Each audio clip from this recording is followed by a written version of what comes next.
Dark times ahead. We don't know exactly what's going to happen with the Joe Biden presidency, but we've already lost 10,000 jobs, are facing some kind of dispute from Canada after Joe Biden shut down the Keystone Pipeline. Now, I'm not sitting here, trying to defend the Keystone Pipeline. No, just pointing out there's already concerns that 10,000 people will lose their jobs. 4,200 people died. Antifa riding in the streets, smashing windows. There's no guarantee that anything is going to return to normal. But if you take a look at journalists today, they're all acting like Joe Biden is quite literally a saint sent by the good Lord above to save us. Tweeting about how they can sleep easy now. The media is completely broken. And so I want to show you this. This is remarkable. Media trust hits new low for the first time, below 50% across the board. When asked, most people agree with the statement that journalists are purposefully deceiving them or trying to push some kind of ideology. And it's true. It's true. I saw a tweet from Count Dankula. I saw two tweets. I want to mention them just very quickly. The first was he asked if there were any unbiased news sources. And I think the answer is no, there isn't. The only thing you can hope for is someone who's being honest and has done research. So to the best of my abilities, I'll try to be honest and do my research, but even I get things wrong. And of course, I have my bias. So it's just, you're never going to find any perfect channel. The other thing Dank tweeted a few days ago, I believe, was that he was wondering if the memes moving forward were going to suck now. I don't think so. I really, really don't. Come on. We got sleepy Joe Biden. Let me show you this, all in relation to media trust. Melanie Benjamin. Who is Melanie Benjamin? She is New York Times best-selling author. Okay, not necessarily a journalist, but she writes, "No more waking at 3 a.m. full of existential dread. Tonight, we sleep like we used to when we were 5. And we fell asleep in the back seat of the car knowing that Dad was in charge and nothing bad could happen. Good night, America. My only advice to you is if you're in the backseat of a car being driven by Joe Biden, you put on your seatbelt and hold on, maybe falling asleep and trusting the 78-year-old man who said, turn it on a Shabbat of pressure, isn't necessarily the right thing to do." Konstantin Kaisen says, "This is what a lot of the relief at the election of Joe Biden is about. People with self-induced mental illness who are finally liberated from the symptoms they gave themselves. Genuinely pleased for them, but it's no way to choose a president." I agree. And so when you see our media class acting, I'm going to bring it up. I love the tweet from the inauguration where one journalist was like, as Lady Gaga began singing, the clouds broke and sunshine beamed down on the ceremony. And then someone responded, God shows us his grace and gives us a sign. It's like, dude, calm down. Donald Trump was a president. There were things I liked about him, mostly in the last year of his presidency. And you probably all have heard me say it a million times, but for those who didn't, I wasn't a big fan of Trump early on. I didn't vote for him. I sat back and laughed when he won because, like most politicians, I didn't expect much. He did some things I liked in the last year of his presidency, so I can respect that and I'll stand by it. But on his way out, he didn't pardon anybody I think we need to see pardoned. Assange, Snowden, Ross Ulbricht, Reality Winner, etc. He pardoned a bunch of cronies and crooked individuals, and it is what it is. Now Joe Biden. Yeah, Joe Biden's crooked. Joe Biden's going to do a bunch of dumb stuff. He's going to do a bunch of bad stuff. He's done a bunch of bad stuff. He's probably compromised. All of that really bad stuff. I don't care about you. He doesn't. And politics in this country has been a numbers game for a long time. I think Trump cared about the American people insofar as that he desperately needs the affection and attention of people. That's why he puts his name on big letters on buildings and sells his brand. And I think Joe Biden doesn't care about that. He just wants power. So while I think Trump is definitely better than Biden, for obvious reasons, to act like we can all rest easy now that Joe Biden is in is exactly what people don't like about the media. Which brings me to the first story. And I've got more. Oh, you're going to love this stuff. The media, oh man, let's just read because you're going to love it. Axios reports, trust in traditional media has declined to an all-time low. And many news professionals are determined to do something about it. Why it matters. Faith in society's central institutions, especially in government and the media, is the glue that holds society together. That glue was visibly dissolving a decade ago and has now, for many millions of Americans, disappeared entirely. By the numbers, for the first time ever, Fewer than half of all Americans have trust in traditional media, according to data from Edelman's annual Trust Barometer, shared exclusively with Axios. Trust in social media has hit an all-time low of 27%. My friends, look, I don't have the biggest channel in the world. These past couple of months, there have been a lot of people who have been mad at me because I was honest about what was happening with Trump and Joe Biden. Now, Joe Biden as president, many people didn't want to hear it. They wanted to believe whatever they wanted to believe. And so I've known this day was coming. Now, look, my channels are still, I've lost a decent amount of subscriber between my two main channels. The Timcast IRL podcast is still growing fairly well because it's a different kind of show. It's conversational. But I said it. Occupy Wall Street, the left loved me.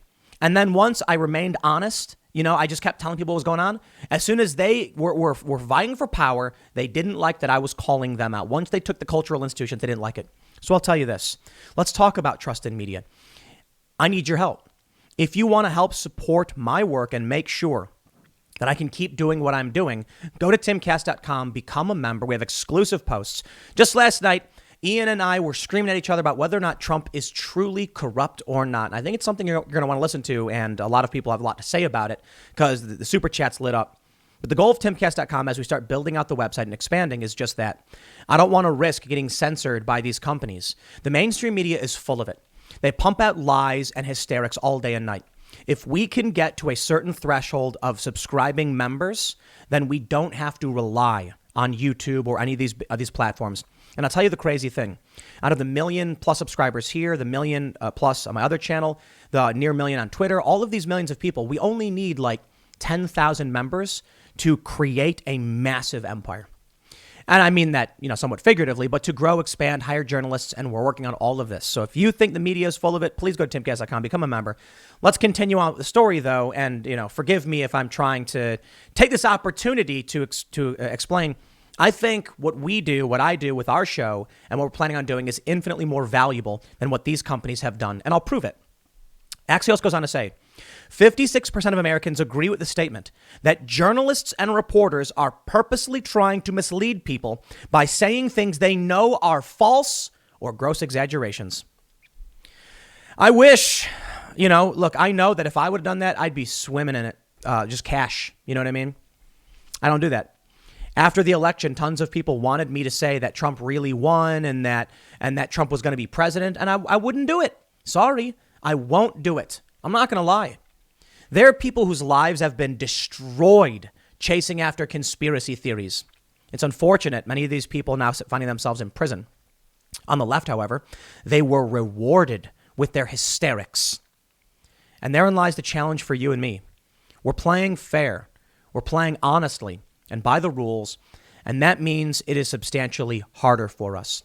I know that if I made a YouTube channel where I screamed Russia and pandered to these people, not only would I be defended by the mainstream media, I'd have made way more money and built a massive following. The amount of work I've put into doing everything, I was doing 4 hours per day of content, more than any other political commentator, as far as I know. That's what the Westwood One told me, and a couple other networks. But being honest means sometimes you say things people don't want to hear. Sometimes you say things are true that will make people angry. And it's a story I told you so many times when I worked for Fusion, the ABC Univision joint venture, where they said, side with the audience. If there is something that is true and it would make them upset, we don't report it. I was told to do that. I said no. If there is something that is true that I believe to be true, Joe Biden won, is going to be president, I'm going to tell you that. And then a bunch of people got mad at me, started saying that I was a bald cuck and unsubbing from my channel. Well, too bad. I'm not going to bend to some whim. Oh, I'm not going to side with the audience. I'm not going to side with you. I'm going to tell you what's actually going on. And if you don't want to hear it, well, then there's nothing I can do about it. I got things wrong. I'm not perfect. And sometimes my research is bad, just like any other human being. But I will try my best to make sure I'm giving a fair and honest assessment to the best of my abilities. Regular mainstream media, big news outlets, they lie on purpose because they want you to click their content. They want the ratings. I'm not beholden to that. And that's why we're pushing timcast.com so hard. If we get paying members, and I'll tell you, it's tough because I get messages from people saying like, I'm offended by that segment you put out, so I'm canceling my membership. Bye. What do you want me to do? Oh, no, let me lie or let me change my opinions to maintain it. No, sorry, not going to play that game either. If there are people who truly believe in what I'm doing and they back us, then we don't have to worry about the ratings. We don't have to worry about the censorship. They do, and that's why they're corrupt. 58% think that most news organizations are more concerned with supporting an ideology or political position than with informing the public. You see, people call me a milquetoast fence sitter all day and night. Why? Because I don't really have that many political opinions. I really don't. I have opinions on freedom and liberty. When Edelman re-polled Americans after the election, the figures had deteriorated even further, with 57% of Democrats trusting the media and only 18% of Republicans. Take a look at this. Trust in media just fell off from 2019 to 2020 and from 2020 to now. They say these numbers are echoed across the rest of the world. They're mostly not a function of Donald Trump's war on fake news.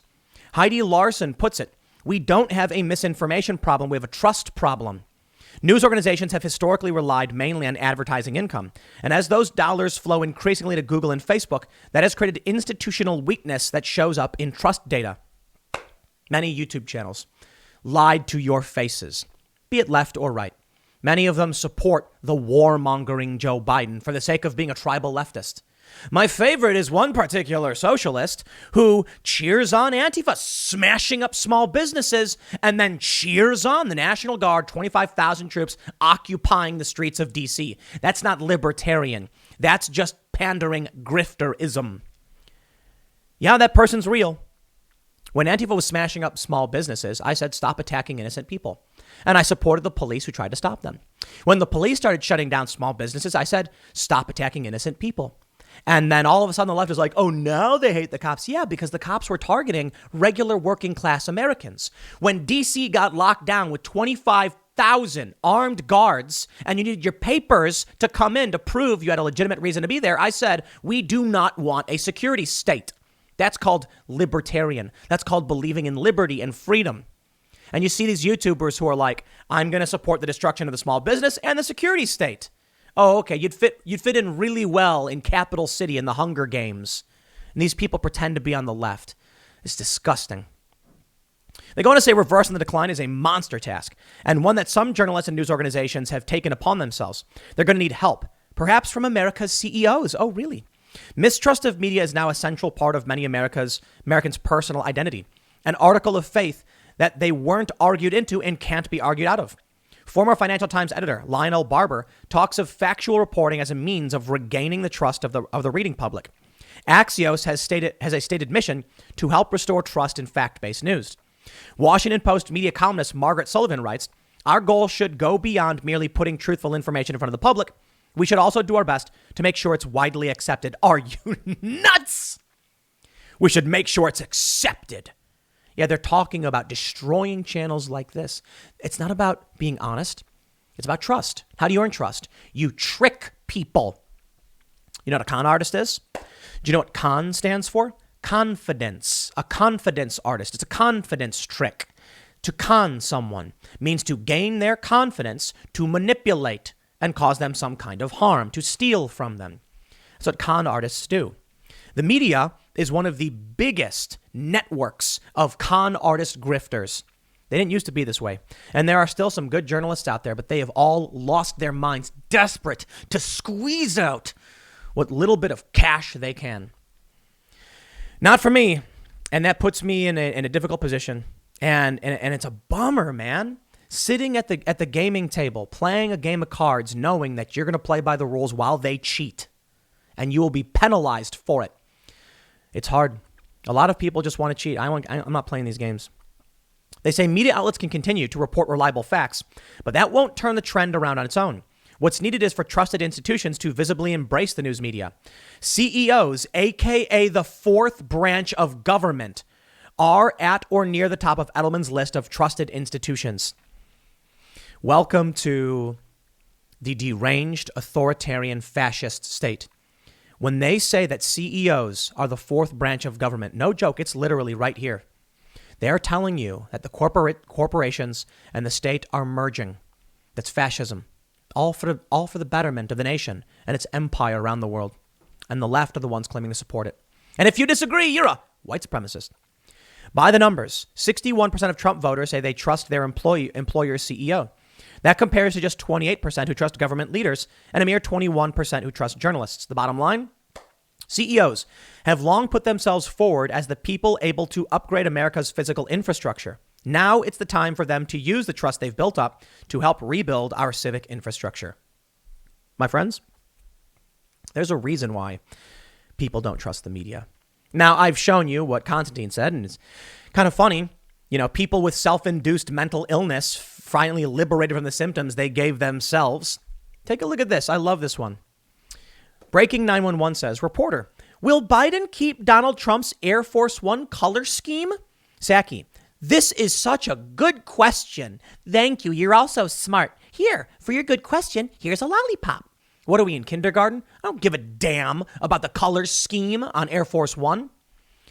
I want to know about what's happening in this country and what they're going to do to stop the uncivil war, as Joe Biden called it. Oh, changing the color scheme. Sure. Thanks for that one. My friends, I introduce you now to when they screw you over and they laugh in your face. The trust in media is too high, if you were to ask me. It should be 0. Well, I guess I, as a member of the media, so 1%. How about that? Donald Trump Jr. tweets, imagine how much easier it is to run as a Democrat when you have a multi-billion-dollar mainstream media complex willing to lie and run cover for you at all times. Our media is broken. Donald Trump Jr., you are correct. In the first image, the Washington Post. Fact check. Trump campaign promotes false claim that Biden would end fracking. Those silly Trumpers lying. Joe Biden's not going to end fracking, but he does need to win Pennsylvania. So January 20th, 2021. Biden administration. Yes, we are following through with a fracking ban. Okay. Well, there you go. And then we can see Molly Knight, who is a senior staff writer for The Athletic, saying, you had Fox News and still lost. LOL. My response was, I agree that it was good. Media lied to working class people in Pennsylvania in order to help Joe Biden win. And in before, what about Fox News is trash as well.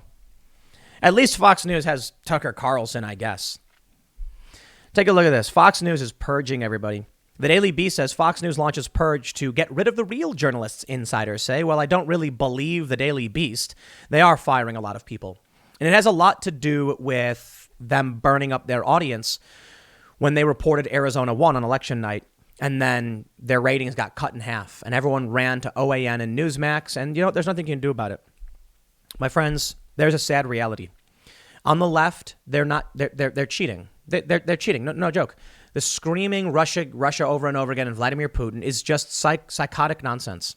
But Hillary Clinton and Pelosi recently came out and said, we need a 9/11 style commission to investigate, what was happening and what was Putin's involvement in the Capitol riots.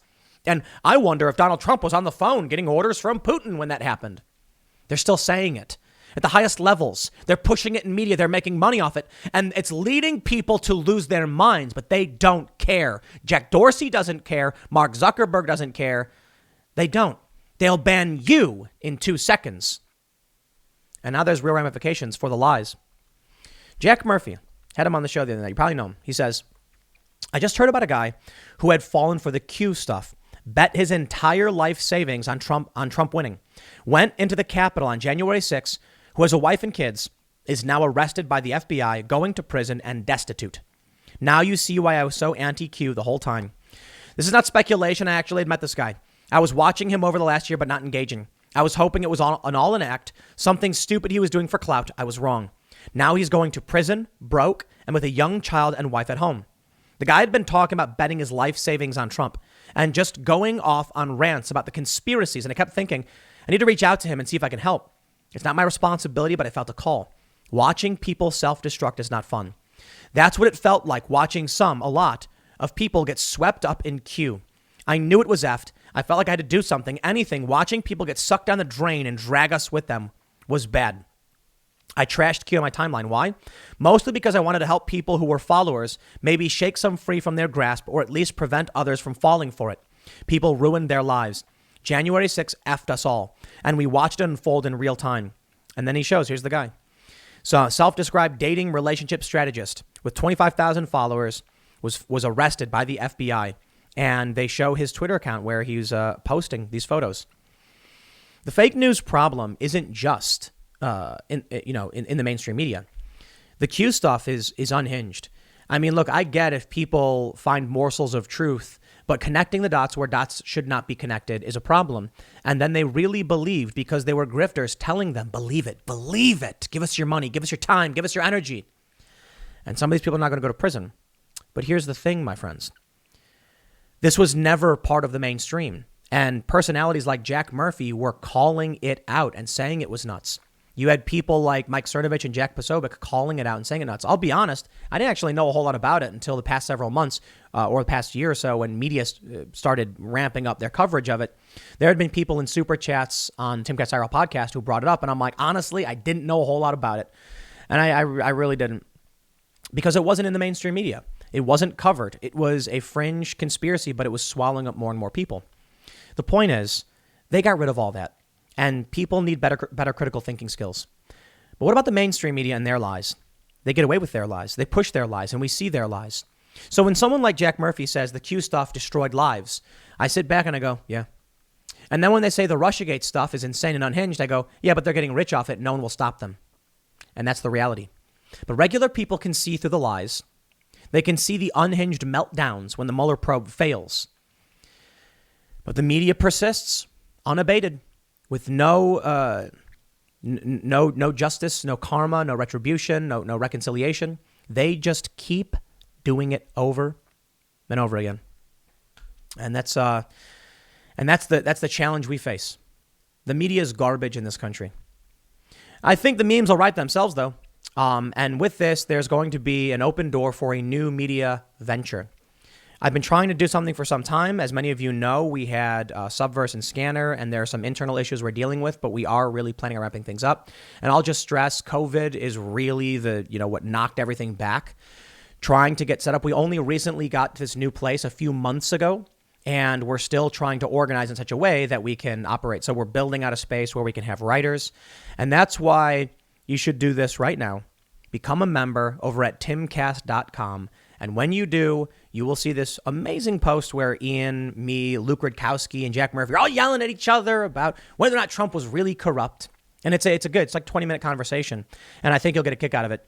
It's far from sycophantic. No one supports Biden, but there are varying degrees to which we criticize Donald Trump. So it's interesting. So I defended him quite a bit. Not that he's perfect by any stretch of the imagination. I just can't stand the unhinged. Trump is bad no matter what. So check this out. Go to timcast.com, become a member. And for those that are having issues, you can email members@timcast.com if you run into trouble, because the site is brand new. It's been up for a week, and we're still planning out. We're going to have live streams. We're going to have events. And we're ultimately going to be launching another website and doing straight reporting, which has been the plan for some time. And like I said, COVID really, jammed up the process, but we are working on it. And for now, help me avoid dependency on YouTube and social media. We swear a whole lot in this video, mind you. And we say things we're not allowed to say on YouTube. And it's for members only. And that's the gift of running a legitimate business on your own platform. So that's what I want to get to. I want to build up enough people. Think about this. Millions of people watching and following my content every day. I've reduced the amount of content I've done pretty dramatically. No more weekend content and, only a couple segments per day now with the podcast. And I'm still getting, 45 or so million views per month, which is really massive. I don't need 45 million people to sign up. I mean, that'd be great. Now, 45 million people giving $10 a month. That would be incredible. I think I would instantly be a billionaire. Could you imagine? I'm not interested in being a billionaire. I'm interested in being able to hire more people, do more shows, expand the content, and and challenge the broken media system. If you want to be involved in that, you want to help, subscribe, because we only need 10,000 people. 10,000 out of the millions of people who already follow this content and watch every day to be members. But we'll see. Look, the content's free regardless. Business is functioning well as it is. I just want to make sure that if YouTube comes the banhammer, we don't get knocked down. And I want to make sure we can build something for you on my own website and expand from there. Timcast.com will not be the end all be all of this. And my plan for now is, if you're a member of timcast.com, the next sites that we launch will all be a part of this network, and one membership should be good for all. So we'll see if we can get to that point. For now, it's expensive, and the internet we need to operate this is expensive. I mean, look, these videos that we have up for members only, we are hosting them. They're not on YouTube, and that's expensive stuff. So with your help, and forgive me for going that hard, but the media is broken, and I think I made my point and showed you exactly why. While Fox News is firing people and their ratings are dropping, my ratings are improving on a video per video basis. And with your help, it won't matter. We can build a network of content where it doesn't matter if we have 1 million views, as long as we have the members. We can grow, and we can, and then I'll tell you this, after that, it's word of mouth. It's people sharing and saying, follow this content, and all that stuff. So thank you so much. Anyway, I'll wrap it up there. Next segment's coming up at 4 p.m. over at youtube.com/Timcast. And I will see you then.